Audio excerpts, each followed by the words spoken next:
Hindi ako kasi fluent sa Tagalog eh. Parang nasa tuktok ako ng langit sa ginawa ni Sir Gab.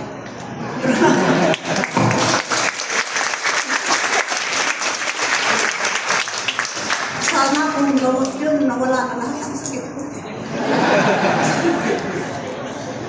Kaso, pero talagang ano, parang ano, naiiyak na naman ako sa tuwa ko sir.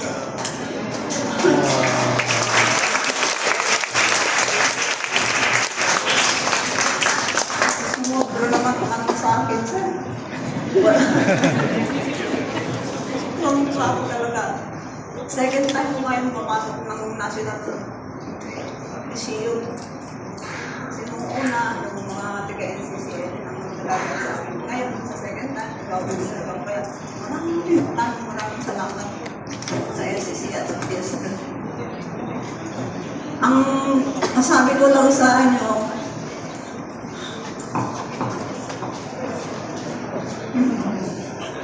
tips of year talaga.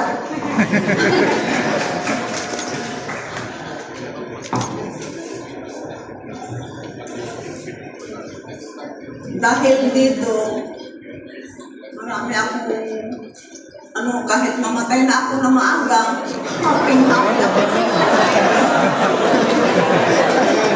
Happy ako talaga. Very, very happy. Kaya ang ginawa ko lang, sabihin ko na lang yung diretso na lang ako sa paraan. Kasi yung mga bata sa amin, mga gatang na mga bata doon, parang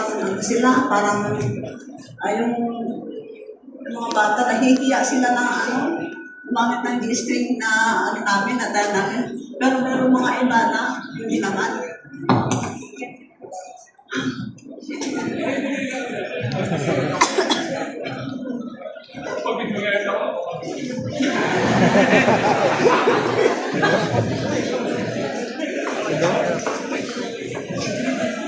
Buti sir kung gamot sana ito, pero parang wala na lahat ang sakit ko. Ang saya-saya ko talaga sir.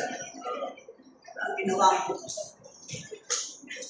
Ang ko lang sa mga bata dun sa akin, ngayon, tinuturuan namin sila para hindi nila makalimutan yung mga tradisyon namin, yung mga gamit ng mga namin. Para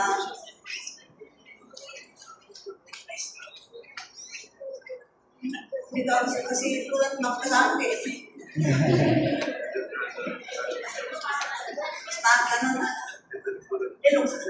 Ikaw kami siguro makakaintindi kung Ilocano ka dyan. Mga isang kukulot ng Tagalog. Pagdugtong-dugtongin lang din. Kaya kayo yung mga parata ngayon,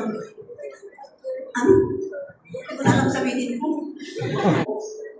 Wala akong swerte sa pag-aaral.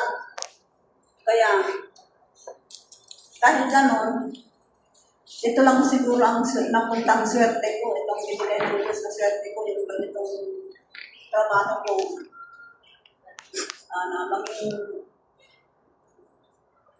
Ko lang yung paghahabi, yung mga gawa ng inuno namin. Dahil doon ako, bila, yun, hindi ko na alam.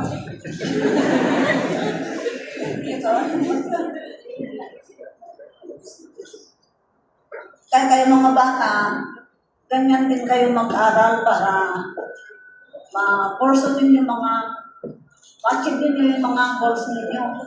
Makuha nyo ang mga gusto ninyo sa buhay. Kasi kung tungkol sa pag-aaral sa akin, hindi ako swertehin sa gobyerno. Dito na lang ako sumerte. Dito ko nabigyan ng swerte, yung magiging panlihan ng bayan ko.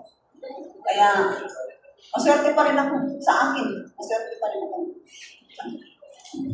Thank you na lang sa lahat. Wala na akong masabi.